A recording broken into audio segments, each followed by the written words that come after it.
What's up, KickHouse Nation? This is Coach X here from KickHouse Frederick, and if you made it this far, that means you're on day 5 of our technique week. And today we're going to be teaching you guys how to deliver a proper spear knee, right? We're going to give you the what's, the whens, the hows, the why to give you that technique and make sure that we're all doing this across the country underneath the same proper mechanics, all right? So we're going to get this thing started up. First thing that we're going to talk about today is our stance. Right? So you should always be an arm's distance away from the bag. When you're an arm's distance away from the bag, that means that you're capable of landing a proper knee in the same amount of space, all right? So let's make sure that we're in that proper stance. Knees are bent. You want to make sure that you have a nice, solid flow from left to right. Knees can make sure that you can generate your power, okay? So first thing first, I'm going to talk about is opening on the ball of your foot, right? So before we can even make this knee drive, we got to make sure that we take that ball of our foot, plant, and get that generation of power from the step that we make, all right? So let's go ahead and let's practice that. First thing, just opening the foot, ball of your foot, powerful step. The more power you put into this step, the more generation of power you can bring into your knee, all right? So let's get into that, making sure that that hip is opening. The next thing that we gotta do is follow the hip with our with our hip flexion, right? We have to give that hip flexion so that way we can go ahead and generate the driving force upwards, okay? So once you get the step down, now we're gonna flex the knee forward and get that hip to follow through with our power coming from that rear leg, okay? So that's all I wanna see, step and drive, step and drive.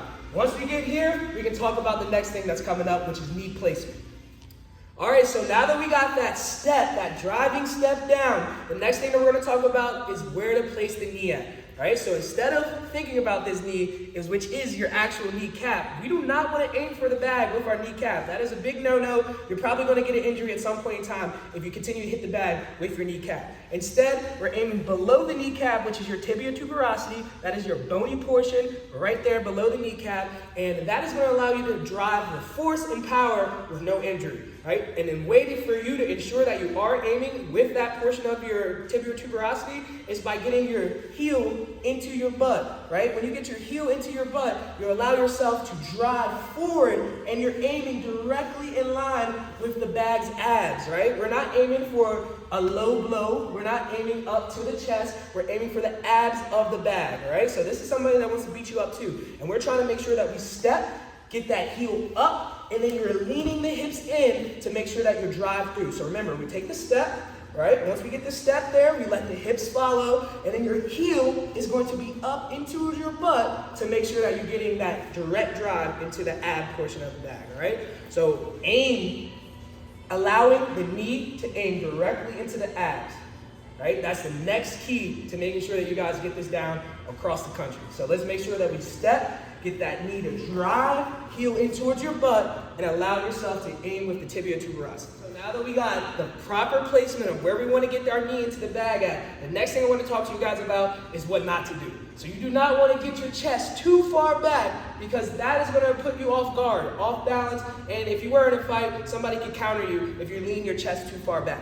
Right? Instead, I'm trying to keep my chin down. When I get into this knee, I'm making a crunching motion. The crunching motion is going to bring my chest down like I'm doing an ab crunch. At the same time, I'm delivering the knee, right? That's going to allow you to keep your high guard. It's not going to put you in a position of falling back, and we want to make sure that we are on balance as much as possible. So keep the hands up high. We're taking the step, and instead of leaning back before the kick comes or the knee comes out, we need to make sure that we bring our chest in and then drive through. Right? So chest comes in, crunching motion down. It's going to allow for you to generate the power and keep you safe from this bag.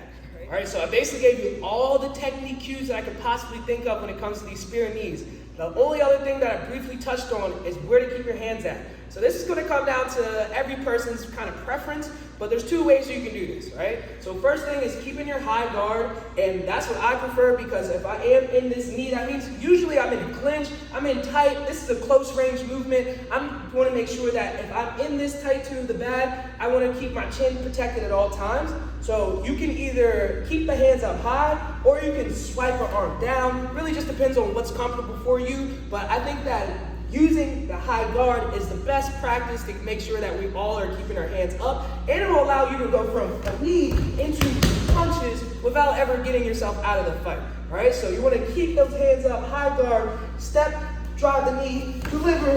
You're right there to let those punches fly directly out. All right, so there's two ways you can do it. That's one. The second one would be swiping the arm, right? Swiping the arm is not bad. You still have opportunity to generate power through that swipe. It's just, again, it's going to leave you a little bit open, which is going to happen, right? If you're thinking about this in fighting terms, you're always going to be open for a counter at some point in time. So we're opening the hip. You can open, then let the knee follow with the arm, right? I'm going to let that open hip, then knee drive, following with that right arm on the same side that I'm delivering my knee. Again, it's preference. So find out what's comfortable for you and then go from there. But that's everything that you can possibly think of when it comes to these knees. Proper knee placement, opening the hip, nice driving force coming from the foot, and then from there you're extending through your hip to make sure that you get as much power as possible into either that swiping motion or to that high guard motion, okay? That's it, y'all. Get out there, start delivering these knees. We'll catch you next time.